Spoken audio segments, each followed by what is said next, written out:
Hello, thank you for joining us on the news. I'm Ruth Aguwele. My sign language interpreter is Anna Olainka. Let's begin with the headlines.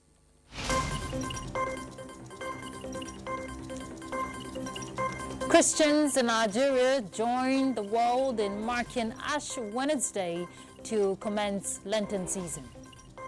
Minister of Foreign Affairs Yusuf Tugar advocates bold policies to address multilateral challenges. And Egypt proposes $53 billion plan to rebuild Gaza as China sets ambitious annual growth target to make domestic demand its main economic driver.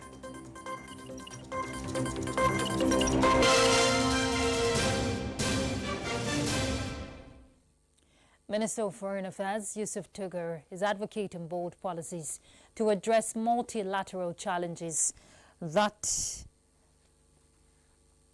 will review the before we take the Yusuf Tugar story, let's go to FEC. The Federal Executive Council has directed immediate commencement of a process for the review of threshold of procurement approval for ministries, departments and agencies. Minister of Information and National Orientation Mohammed Idris revealed this consideration at the Council's meeting, that was after the Council's meeting this Wednesday.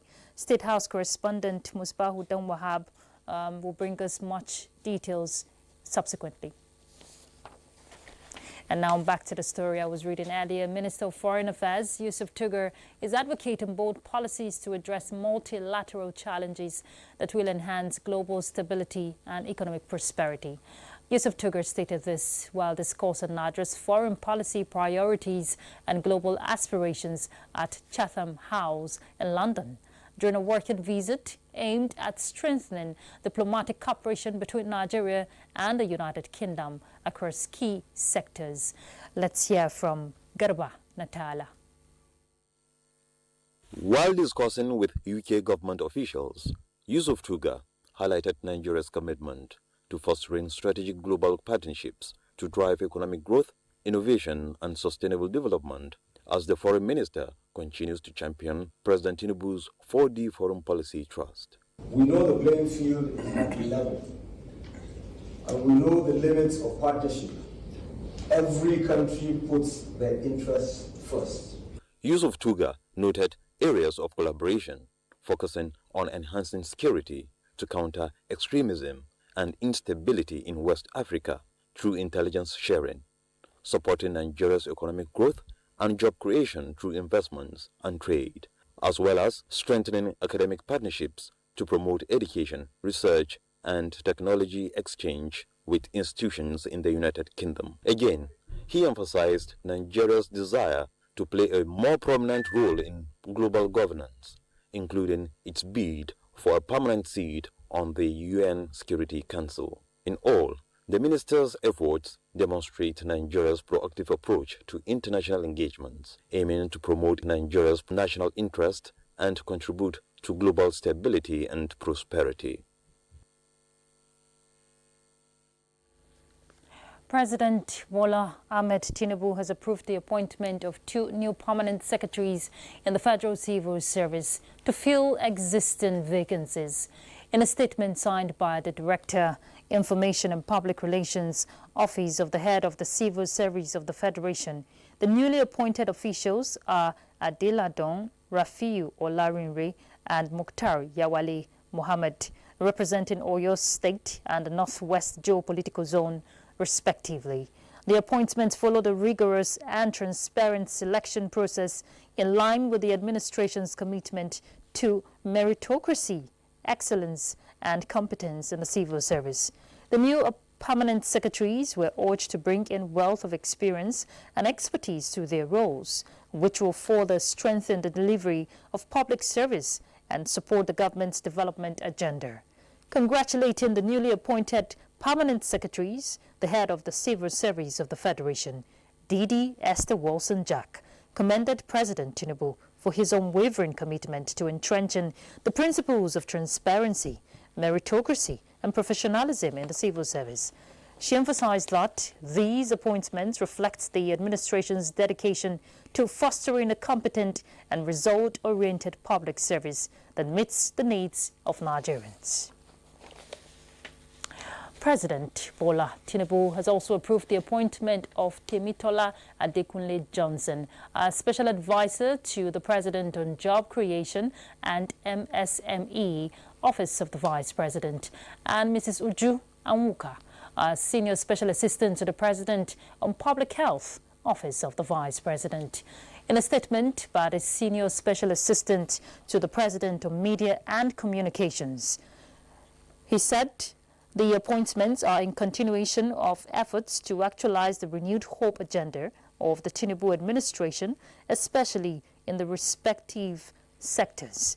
Prior to their appointments, Mr. Adekunle Johnson and Mrs. Anwuka served in the same portfolios as Senior Special Assistant and Special Assistant to the President, respectively, all in the Office of the Vice President. The federal government, we hear, is working to create a system that is sustainable and globally competitive for Nigerian banks and other financial institutions to thrive. President Bola Tinubu, represented by Vice President Kashim Shettima, gave the assurance when he performed the groundbreaking ceremony for a new state-of-the-art headquarters of the First Bank of Nigeria at Eco Atlantic City in Lagos State. Let's hear from State House correspondent Abdurrahman Jibrila.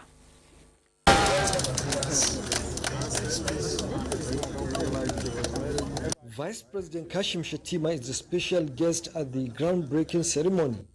Noted that government policies are motivated by the reality that the nation no longer has the luxury of time to postpone its economic transformation, maintaining that President Tinubu's administration is working to create an enabling environment for businesses to flourish, bearing in mind challenging economic situation, but necessary decisions to stabilize the nation's economy must be taken. When we say farmers moving forward with vision, agility, and a deep commitment to Nigeria's prosperity, I commend this bank colleagues and all stakeholders, including the esteemed individuals here today, with vision and dedication have made this groundbreaking possible.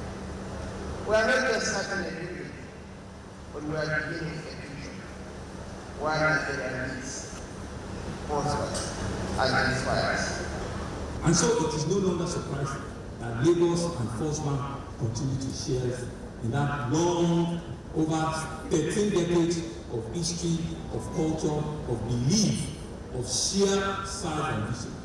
A 47-story building is not just a building, it's a strength, it's a power of possibility, it's a sheer mind of you can dream, you can see, you can envision, you can innovate, is what is all put in there. It's a building of the future. It's not a building for today. The eco-friendly, technologically advanced structure aims to set new standards in sustainable banking practices across Africa. From Lagos, Abraham Jibrila, NTA News. Nigeria has been granted the status of a key stakeholder in the European Bank for Reconstruction and Development, which has a capital base of more than 10 billion euros. This comes as the Minister of Agriculture and Food Security hosts a delegation from the bank in Abuja. Let's hear from Musa Baba Aliyu. This is a delegation from the European Bank for Reconstruction and Development. The delegation is visiting the Ministry of Agriculture to discuss potential ways Nigeria can benefit from its investment in the bank. Last week, Nigeria received approval from the bank to join the group of 77 shareholders. The leader of the delegation informed the minister about the specific areas the bank will focus on regarding Nigeria's agriculture and rural infrastructure. And then once Nigeria becomes a country where we can operate and invest in as the next step, we can, really leverage our whole balance sheet in the private sector and the public sector to support projects from small-scale farmers here in the agriculture business to banks, but also large aggregators and companies in Nigeria, to also some selected infrastructure investments with the government and the states in Nigeria. Abubakar Chari elaborated on the various programs and policies being implemented by the current administration to to enhance food security and promote rural development. He mentioned that President Tinubu has approved a recapitalization of the Bank of Agriculture. Happy to announce, and which was passed by the National Assembly and also assented to by Mr. President, is the provision of 1.5 trillion naira to the Bank of Agriculture, which is equivalent to about $1 billion in 2025. That will be the game changer, I believe, in terms of financing. He stated that the ministry intends to leverage its status as a stakeholder in the European Bank to pursue additional partnership with the European Union. Musa Baba Aliyu, NTA News. U.S. President Donald Trump, in his first address to Congress since returning to power, declared that America is back, offering his radical policies in the face of democratic hostility, while proclaiming a breakthrough on Ukraine. In the longest presidential speech to lawmakers on record, the Republican repeatedly hailed billionaire advisor Elon Musk's controversial assault on the federal bureaucracy. Let's hear more from Chukwunonso Nwabueze. The American dream is unstoppable, President Donald Trump said in a speech lasting over 1 hour and 40 minutes, which beats Bill Clinton's record for his State of the Union speech in 2000. Almost every line got a loud applause from Republican Party members, including on 2 occasions when Trump singled out SpaceX and Tesla tycoon Elon Musk for his cost-cutting initiative and ending aid programs around the world, which he referred to as fraud. Many more have been found out and exposed and swiftly terminated by a group of very intelligent, mostly young people, headed up by Elon, and we appreciate it. We found hundreds of billions of dollars of fraud. However, protests also began within minutes. One Democratic congressman, Al Green, was ejected for his refusal to stop heckling Trump over health care programs and shaking his walking stick at the president. The 78-year-old president was undeterred, hailing his first 6 weeks and vowing to press on with his polarizing bid to reshape the U.S. government and end the Ukraine war. I received an important letter from President Zelensky of Ukraine.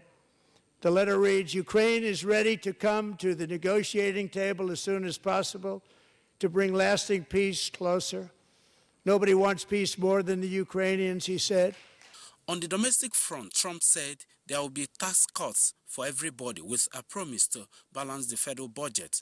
Senator Lisa Slotkin, while delivering the Democratic Party rebuttal, took an aim at Musk's Dutch initiative, saying there is no guardrails on what they do with your private data. No oversight, no protections against cyber attack, no guardrails on what they do with your private data.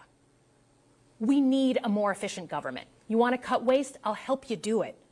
But change doesn't need to be chaotic or make us less safe. The president used his speech to list what he calls his bold actions, including sweeping funding freezes and renaming of the Gulf of Mexico to the Gulf of America, stating his desire to get the Greenland as part of America. Chukwunonso Nwabueze, NTA News. China this Wednesday set an ambitious annual growth target of about 5%, vowing to make domestic demand its main economic driver as an escalating trade war with the United States hit exports. Again, Chukwunonso Nwabueze reports that Beijing also announced a rare hike in fiscal funding, allowing its budget deficit to reach 4% this year as it battles employment for young people and a persistent property sector debt crisis. The headline growth figure announced by Chinese Premier Li Qiang at the 2025 Annual Communist Party Congress holding in Beijing will also see some 12 million new jobs being created in Chinese cities under the plans as Beijing pushes for 2% inflation this year. In a rare move, Li said China would hike its fiscal deficit by 1 percentage point, its highest level in well over a decade, which analysts say will give Beijing more latitude to tackle its economic slowdown. A government work report vowed to make domestic demand the main engine and anchor of growth, adding that Beijing should move faster to address inadequate domestic demand, particularly insufficient consumption. Major Asian markets traded up on Wednesday, reversing their losses a day after U.S. President Donald Trump imposed more blanket tariffs on Chinese imports following a similar move last month. U.S. tariffs are expected to hit hundreds of billions of dollars in total trade between the world's two largest economies. Beijing announced its own measures in retaliation to Washington's latest tariff hike and vowed it will fight a trade war to the end. The moves will see China impose levies of up to 15% on range of U.S. agricultural products starting from early next week. Analysts say authorities could announce further plans to boost the economy this week, adding to a string of aggressive support measures announced late last year. Reports say China also disclosed a 7.2% rise in defense spending in 2025 as Beijing rapidly modernizes its armed forces in the face of regional tensions and strategic competition with the United States. Sentiments were clouded by a broadening trade war under Trump as thousands of delegates alongside President Xi Jinping congregate in Beijing's Great Wall of the People for the opening session of the National People's Congress, the second of China's two sessions political meetings this year. Chukunonsonwa Boeze, NTA News. All right, let's take a break. We'll be back shortly. Please stay tuned. Thanks for staying tuned.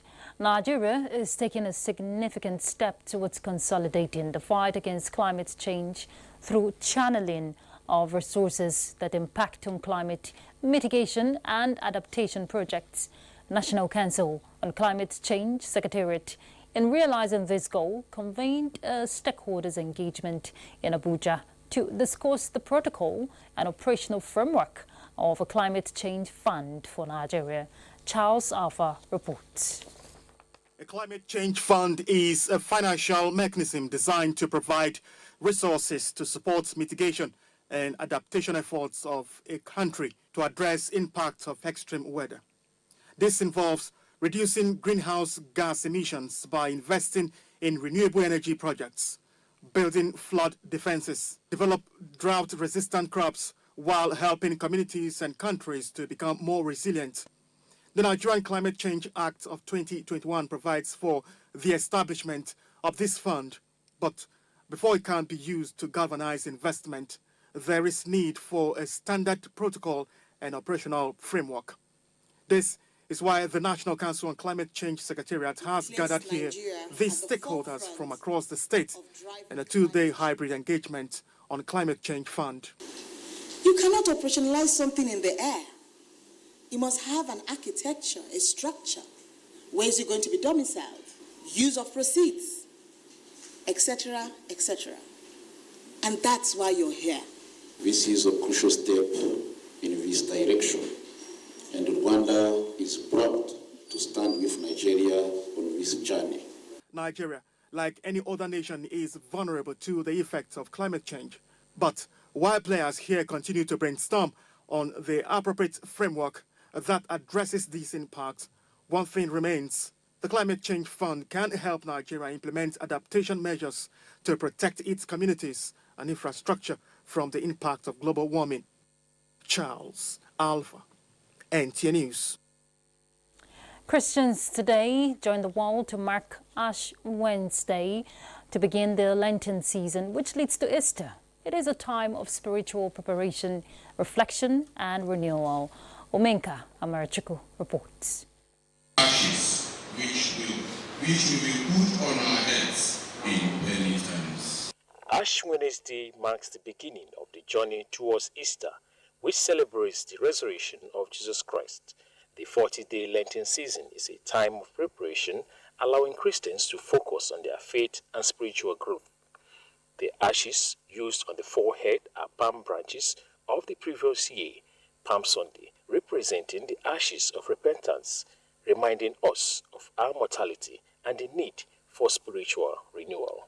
So my message is that everyone should be ready to go ahead, be remorseful for what they have done in the past, and live better lives within these 40 days. And always remember that the church has actually 3 pillars for the celebration of this season. Physically, dust. We are, and dust we shall all return back to, as signified by the ashes we have on our forehead. Doing the rightful thing Not just taking the ash today and that will be the end. Rather, we should practice that we should supposed to do. Christ resurrected. So during this Lenten season, we are supposed to fast, abstain, give alms to prepare us. Reverend Smart Simeon of the NTA Chapel of Resurrection encourages Christians to prioritize their spiritual life and seek eternal life with God. Our position in the society, there is need for us to be humble before God and ask Him to guide us day by day.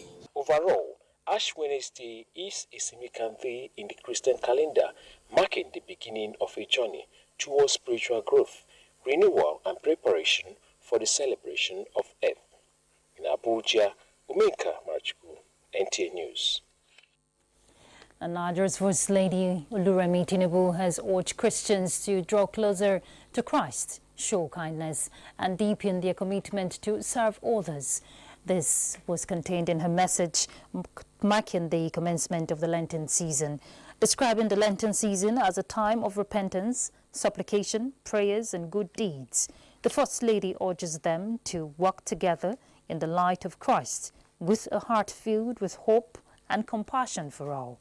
While praying for a spiritually rewarding Lenten season, she admonishes Christians to also remember Nigerian prayers for peace and prosperity, as we all build together a nation that will take her place among the Committee of Nations. In other news, Sokoto state government has disbursed about 1.4 billion naira cash assistance to 271 Ramadan feeding centers for the sustenance of underprivileged throughout the fasting period. Governor Ahmed Aliyu, who presided over the ceremony, appealed to those entrusted with the money to fear their creator in the effective management of the centers for the benefits of the targeted group. We'll bring you that report in subsequent bulletin. We turn to other issues. Chairman of the National Drug Law Enforcement Agency, Brigadier General Mohammed Buba Marwa, says anyone who engages in the illicit drug business will not be allowed to enjoy the proceeds from their crime. To this end, several assets illicitly acquired by drug traffickers and forfeited to the federal government have been put up for auction to the public. The essence of it is to show, one, transparency involved in the auctioning of assets forfeited from traffickers. The federal government is very committed in its stance to fight corruption. And that is why these assets were forfeited to the federal government are being auctioned today. We want to assure you we are transparent here. No games in NTA. Everything is done merit. There's no complaint because they follow the due process in every lot. Government has assured the NDLEA of more support in the area of logistics and training to boost their operational capabilities in curbing the scourge of substance abuse and illicit drug trafficking. This was during a meeting between a French delegation and the management of the NDLEA in Abuja.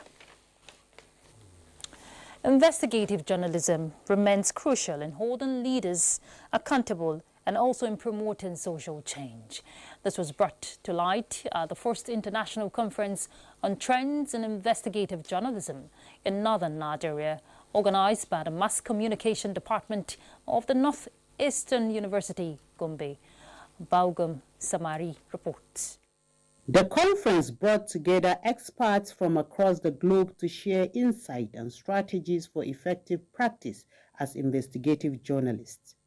Speakers believe for investigative journalism to promote social change and hold those in power accountable, it must expose corruption, abuse of power, and human rights violations. The message is we encourage our journalists for them to be relevant in our democratic setup. They must promote investigative journalism. They need to invest their capacities, their time, and their resources. There is the need to be innovative in journalism because to push the frontiers of our democracy, we need to be very innovative. Today we are in the age of AIs. How can you apply yourself theoretically and practically to ensure that you push and to ensure that you are able to tell a story? That we started with a very strong note, bringing Mr. Aramayo Anas and Professor Pache to participate or to be the main speakers of the conference.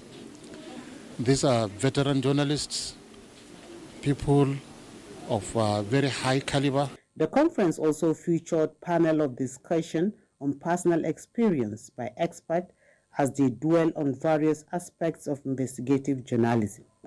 Participants also witnessed the commissioning of multimedia and content creation studio of the Northeastern University, named after a renowned Ghanaian investigative journalist, Anas Armayau. Algum Samari, NTA News. And that concludes the news. Thank you for your time. I'm Ruth Aguele. My sign language interpreter is Anna Olainka. Bye.